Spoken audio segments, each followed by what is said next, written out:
every so often I come across a nugget of wisdom which resonates with me and which I try to carry forward and apply to my own life where possible. And the one that's springing to mind at the moment is to learn to live the questions as opposed to chasing the answers. And I suppose this is a lot of personal applicability, because I do tend to see myself almost as this conundrum that needs to be solved or fixed, as opposed to just letting myself be and accepting who I am, you know. And I think it's particularly applicable as well given the global pandemic that we're experiencing at the moment. I mean, it's creating so much uncertainty for people, and people are so used to chasing a level of control, and they're so used to looking for solutions, and all of a sudden there are no quick solutions, there are no quick fixes. And I think it's creating a lot of unease and anxiety for a lot of people that possibly they won't be even aware of until all of this has passed over, you know. And I suppose it's about recognizing the unease that the current situation is causing for you, and learning to coexist with the uncertainty, learning to tolerate the uncomfortable feelings that it brings up, you know. I mean, you cannot avoid what's going on at the minute, and yet we tend to try to make things better for ourselves by assuming we can predict the future. You know, we're very much all about creating these constructs of how we feel life is going to be, or how we feel life should be, or how other people should be, or how ourselves should be. And we live in this tyranny of shoulds. We also create a lot of expectations, we create a lot of assumptions, we create a lot of stories, and those assumptions and expectations are never too far away from disappointment, disillusionment and resentment, you know. And they can cause us to create massive rifts with people due to complete misunderstanding, and they just bring us down a dangerous path, because the more we assume a very fixed trajectory, the more shocked and disappointed and disillusioned we're going to be when things don't pan out the way that we anticipated. And we do tend to attach ourselves to a more negative outcome, you know.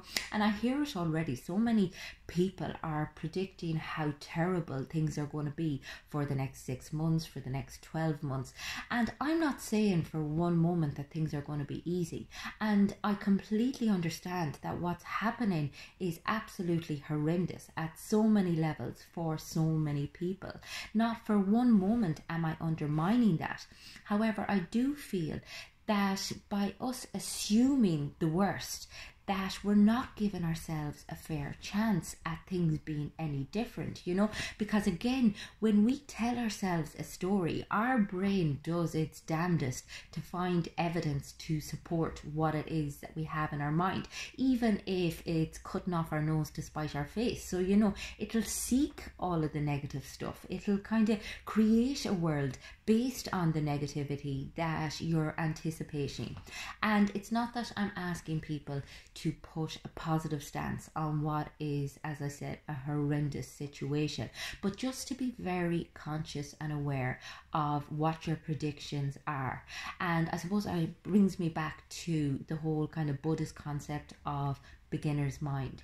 When we assume that we know what is going to happen, we tend to be very myopic. We tend to only see one set way, and we are closed off to all other opportunities or possibilities. Whereas when we approach everything with a beginner's mind, assuming that we know nothing, we are open to all information, we are open to all possibilities, you know. And we have to recognize right now that this could go anyway. We have no way of knowing, so we have to be open-minded. We have to just hope for the best, you know, and not assume the worst. Now, that doesn't mean that you're, you know, kind of putting your head in the sand. I mean, definitely put appropriate action in place where possible. But try not to bring yourself under with doom and gloom predictions that you have no way of knowing are actually going to come about, are actually going to materialize, you know. And it's the same kind of recognizing how important it is to coexist with uncertainty, with the negative feelings that you're experiencing. And it's been a huge part of my journey, recognizing that, you know, the more that I attached to the stories that I was telling myself about my misery and about my life, it felt comforting. It felt like a form of security and a form of safety. And the reality is, it was only harming me. It was only keeping me closed off from all of the potential that was there in front of me, you know. And you really have to kind of mind how you go about things, because we do tend to attach to the negative.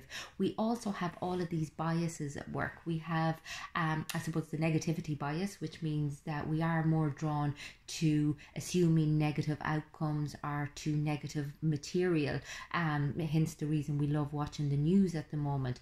We have a recency bias, and the recency bias basically says that we base our overall, I suppose, analysis of things on most recent events. So up until a few weeks ago, we might have thought, oh, do you know, life is grand. And now all of a sudden we're like, my life has always been shit, you know. I mean, it's just absolutely horrendous. But again, it's very much based on the mood of the moment, as opposed to on our overall life and the trajectory that we were on before the pandemic, you know. So it's about recognizing as well that you do tend to kind of get carried away in the way that you perceive the world, and we're very much at the sum of our perceptions and our, I suppose, constructs and our beliefs. And we need to be able to examine them, and we need to be able to challenge them in order to develop the resiliency and be realistic about how things are going to be for the next while. Because again, you know, those doom and gloom predictions aren't particularly beneficial.